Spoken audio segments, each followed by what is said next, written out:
Market to Market is everywhere you are. Subscribe to Market on YouTube, find us on the PBS video app to stream on demand, and add our 3 podcasts on your favorite podcasting app. Coming up on Market to Market, cattle ranchers and meat processors are called to Capitol Hill. The spotlight shines on prices from the grocery store to the packing house door. Riding roller coaster markets with dry beans and other pulse crops. And market analysis with Sean Hackett next. What's the most complex industry on Earth? It's not genetics, or meteorology, or logistics. It's a business that involves them all. It's farming. Thank you, farmers, from Pioneer. Tomorrow.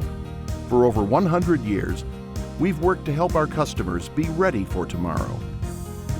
Trust in tomorrow. Information is available from a Grinnell Mutual agent today. This is the Friday, April 29 edition of Market to Market, the weekly journal of rural America. Hello, I'm Paul Yeager. We're still unsure if all conventional wisdom has been thrown to the wind since March of 2020. Take this week's economic outlook, for example. Durable goods orders bounced back higher despite 4-decade high inflation rates. New orders for items meant to last 3 years or more went up 0.8%. Sales of new homes dropped 9.6% in March as rising interest rates and supply chain disruptions weighed down the market. The Fed's preferred inflation gauge set another 40-year high at week's end. The PCE index surged to an annualized pace of 6.6%. The CDC said this week a person in Colorado has tested positive for avian influenza, or the bird flu. The person was directly involved in the culling of poultry infected with the H5N1 strain. Now, while the poultry industry fights the disease, the beef industry was called to appear on Capitol Hill. Peter Tubbs has the first of our 2 reports from Washington. Thank you, Albert. The Senate Ag Committee held a hearing this week on a proposed bill that would require meat packers to buy half of their cattle on the cash market and create a library of contracts for all of the nation's cattle sales. Witnesses were divided on the impact of the proposed bill on everyone from the open range to the packing house door. And I dare say that if we don't pass this bill where we have some transparency in this and we don't make an effort to reestablish the price, the cash price, I'm not going to have any. When that happens, I'll go the way of most of the producers in this business. It's not a conclusion that there's anti-competitive conduct, and in fact, it's rather competitive within this industry. Likewise, there's not any research that shows that mandating cash trade is going to make for better cattle prices. That's just not part of the research that I understand. This bill would end my business model as it exists today, and it would cause many of my customers to quit retaining ownership of their cattle, getting that carcass data back, just because it would be so detrimental to the way we market cattle. It would radically change everything that we do. I will acknowledge that price transparency, price discovery is critical, but in reality, this bill does not achieve the goals. And actually, I appreciate the spirit of the authors of this bill, but I don't feel that this achieves the goals of what this body's trying to achieve. Right now, moving forward, the market is pretty confident that supplies will tighten up, prices will improve dramatically, packer margins will decline, and the price discovery in this situation right now is not tremendously uncertain. This is the 11th time the Senate Agriculture Committee has considered the bill, which was introduced by Iowa Senator Charles Grassley. None of the previous 10 versions have advanced to the Senate floor. For Market to Market, I'm Peter Tubbs. Over in the lower chamber, the House Agriculture Committee dove into thorny issues tied to the nation's cattle industry. Today, consumers are literally paying more for their beef, producers are receiving less for their cattle, and yet your 4 companies' net incomes have reached record highs. Across 2 sessions, representatives quizzed producers, industry advocates, and big business about the impact of consolidation, price discrepancies, market disparities, and black swan events like COVID. Rural America is one huge slum, and this is a result of the lack of antitrust enforcement. Discussion zeroed in on smaller producers affected by the tandem choices of contracts known as alternative marketing agreements, or AMAs, and the potential of more lucrative price discovery at auction. They're basically trying to cram our industry back into the bottle, the way it was 20 years ago, 15 years ago. That's not healthy for an industry. Change is a part of the industry, and especially if you look at the impact it's had on meeting consumer preferences, nothing could be more advantageous for the industry to listen to your consumer. Mixed reactions have been drawn by bipartisan farm state lawmaker legislation introduced in recent months, attempting to resolve frayed ends across the cattle business. The specter of inflation also quickly wormed into the conversation.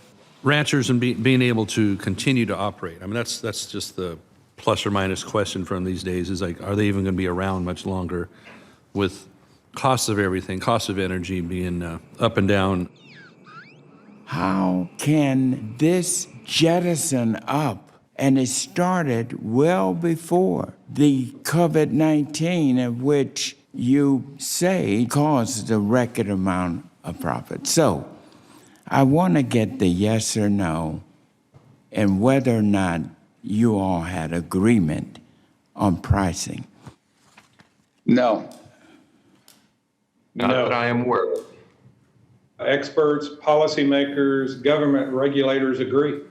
The combination of supply, consumer demand, pandemic disruptions, and geopolitical unrest is reason enough for the inflation. For Market to Market, I'm Josh Bittner.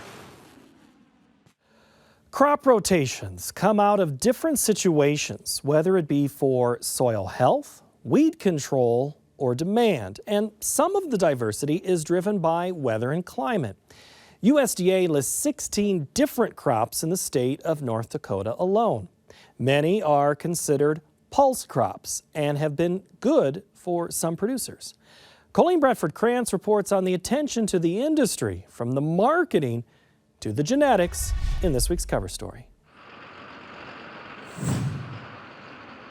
Darren Kadlec farms in northeast North Dakota's Walsh County, which last year had the distinction of being the U.S. county with the most land planted to dry edible beans, at about 100,000 acres. His father brought pinto beans to their farm in the Red River Valley in the 1970s, but Kadlec, the fourth generation on the land, is unlikely to give it up. Dry beans fit the bill to diversify into raise another crop. It's a great rotation crop. It fixes some nitrogen. The ground is beautiful the next year for the following crop, like spring wheat. It's a different way to break the weed cycle. You use different herbicides, and then the climate fits incredibly well right here. Kadlec will quickly point out that there are challenges, such as pinto beans' preference for cooler climates, their dislike of too much moisture, and the lack of futures contracts that could make for increased price discovery.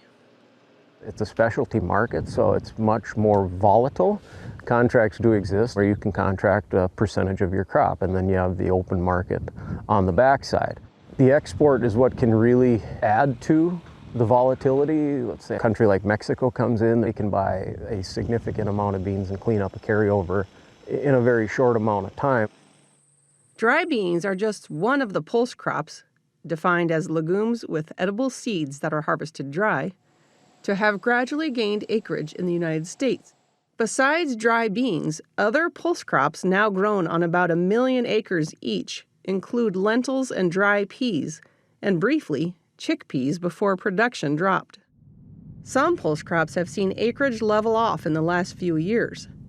The trend is expected to continue this spring with the war in Ukraine and other factors pushing farmers toward oil-producing crops like canola, soybeans, and sunflowers.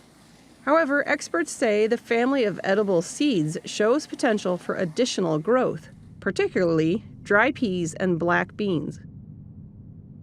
COVID hit and people realized that beans were part of being a staple food, and there was an incredible amount of inventory that got moved on top of a little bit shorter supply. So we chewed through the carryover relatively quickly.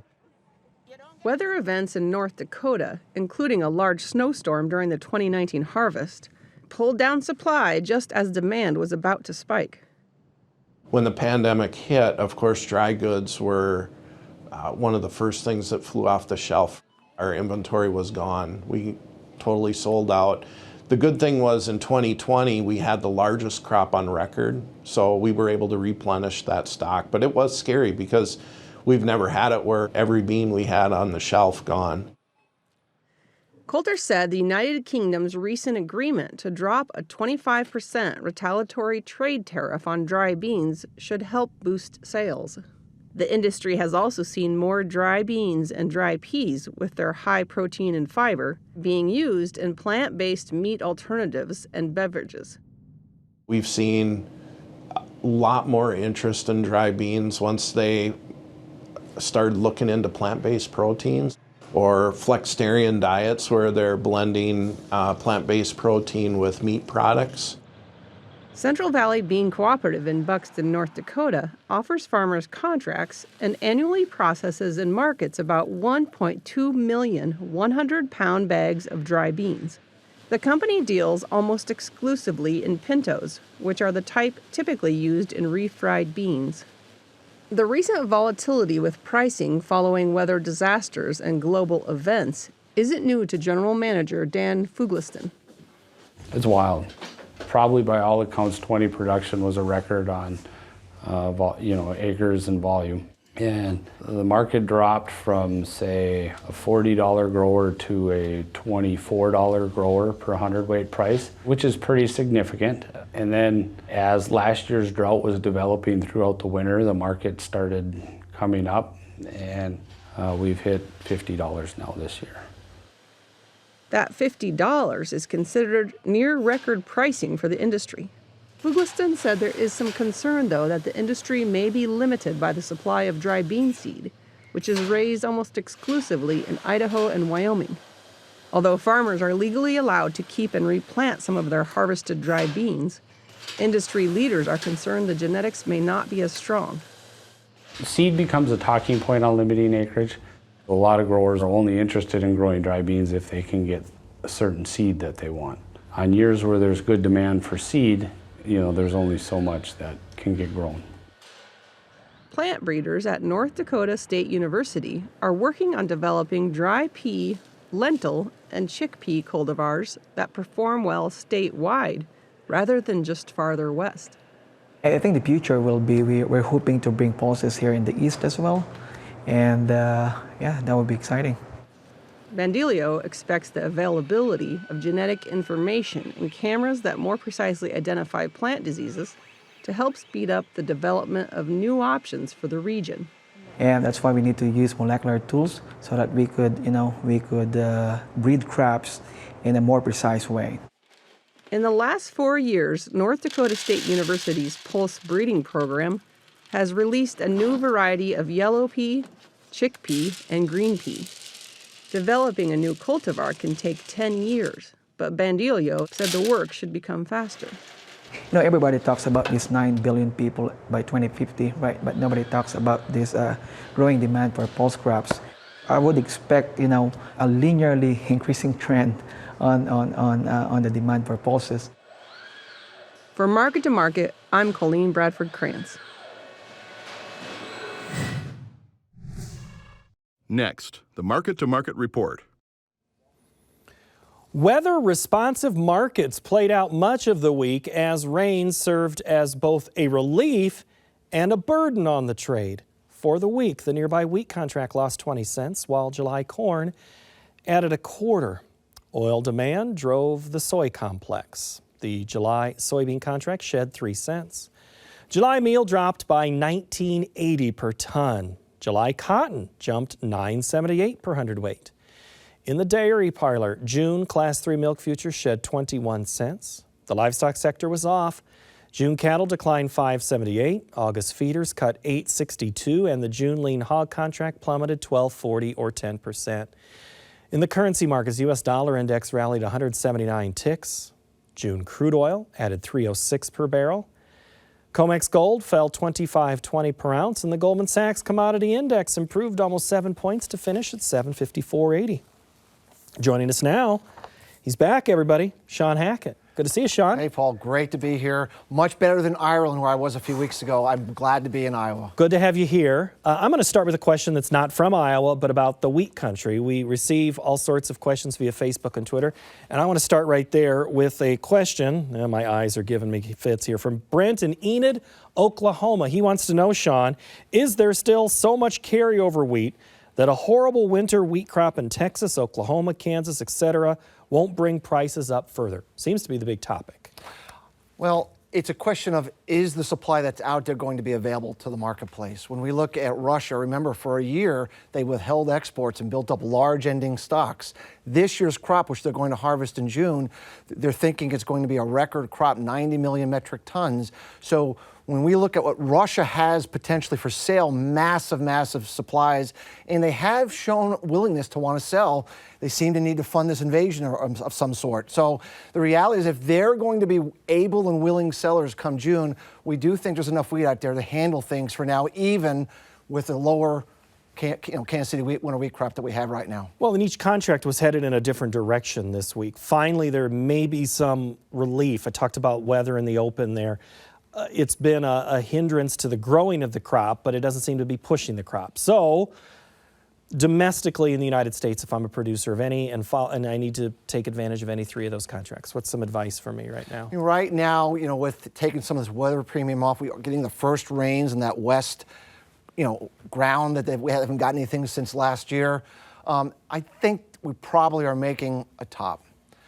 Usually once you break the weather market, now it's just a matter of how bad is bad, but we've already addressed it. So I think one needs to be a cash seller in the Kansas City wheat market. However, in the spring wheat market, we're not sure that the market is correctly ascertaining the nature of the northern plains delays and the snow and the cold and the wetness and the flooding of the Red River.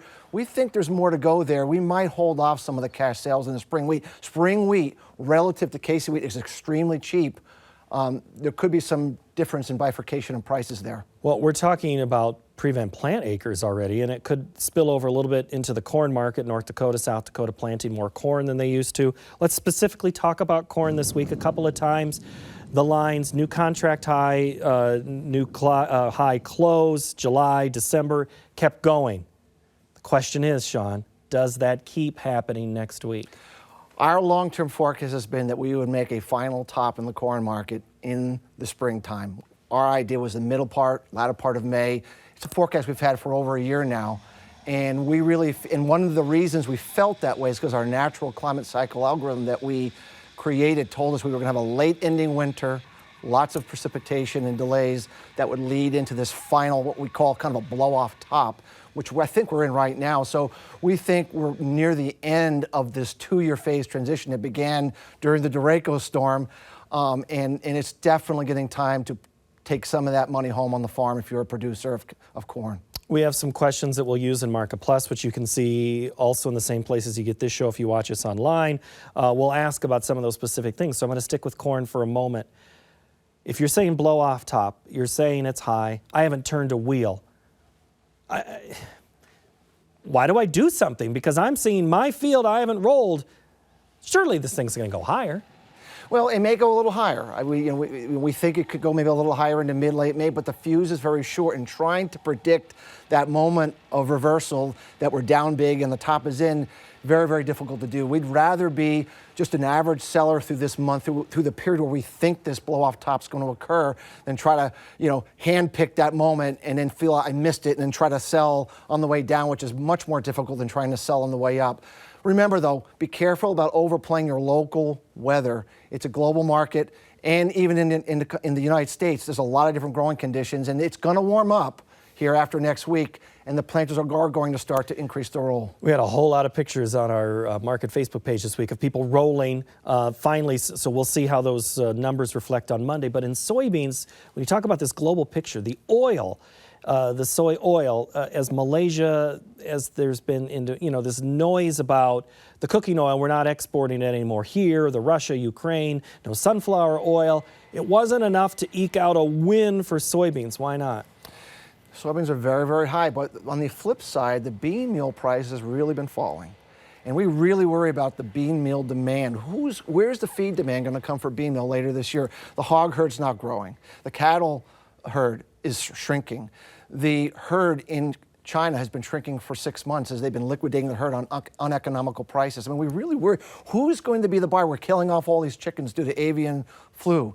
I really don't, I see, and if we're crushing beans for oil and the meal supply is the byproduct, I just think we could have a big problem. And those two might go in opposite directions and keep the bean crush from being really that exciting to create the crush that is needed to support these high prices. And if we have a large crop, which we are expecting to see this year in the U.S. with extra acres, we might have all the soybeans we need to cover the deal.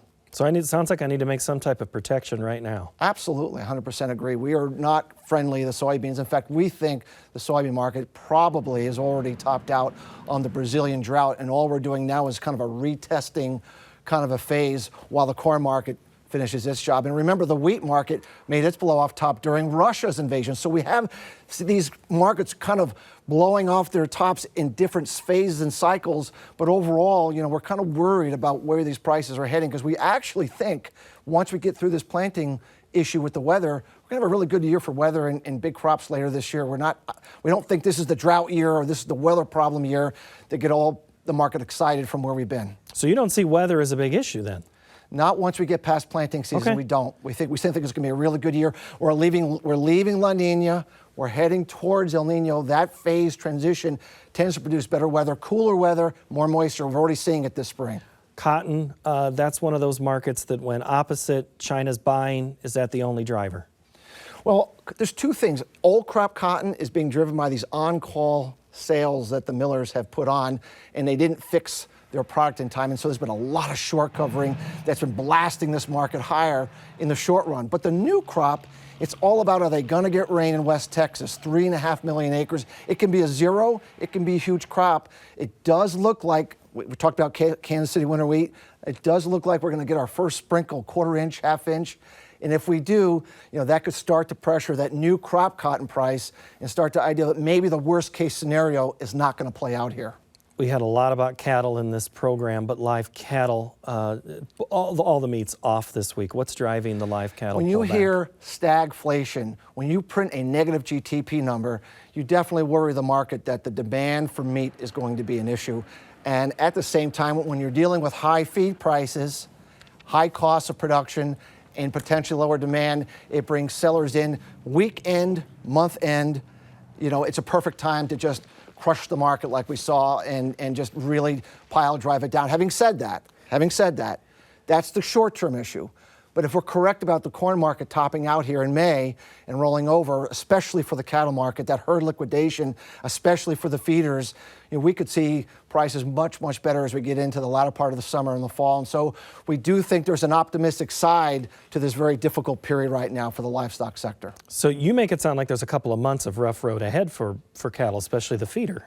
I would think for at least in the month of May and even into June, it could be tough sledding. After that, the situation could, if you think about what happened in 2013-14, after the drought top in corn, we had that really nasty hit, and then we had the really wild, when all the animals stopped coming to the market and we started to retain them and rebuild the herd.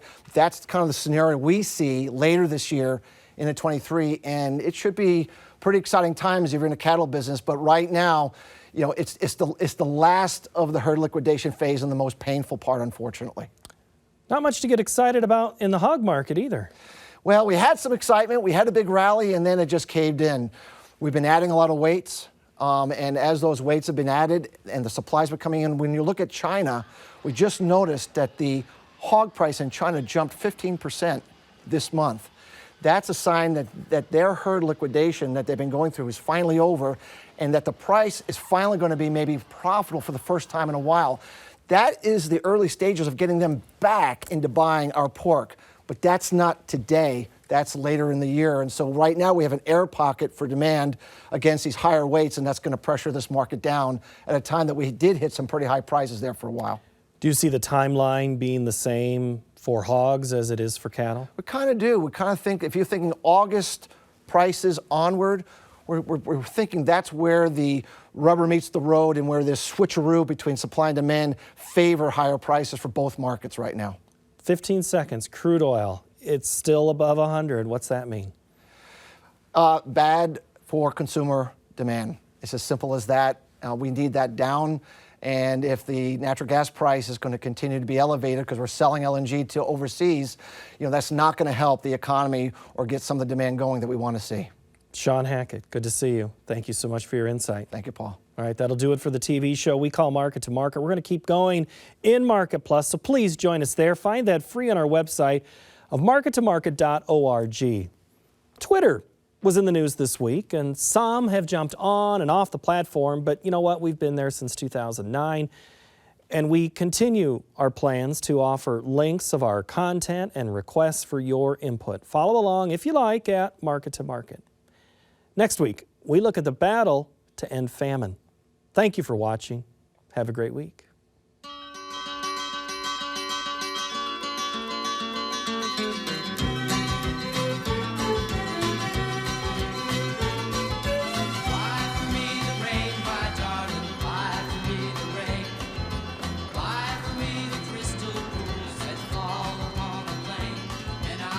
Market to Market is a production of Iowa PBS, which is solely responsible for its content. What's the most complex industry on Earth? It's not genetics, or meteorology, or logistics. It's a business that involves them all. It's farming. Thank you, farmers, from Pioneer. Tomorrow. For over 100 years, we've worked to help our customers be ready for tomorrow. Trust in tomorrow. Information is available from a Grinnell Mutual agent today.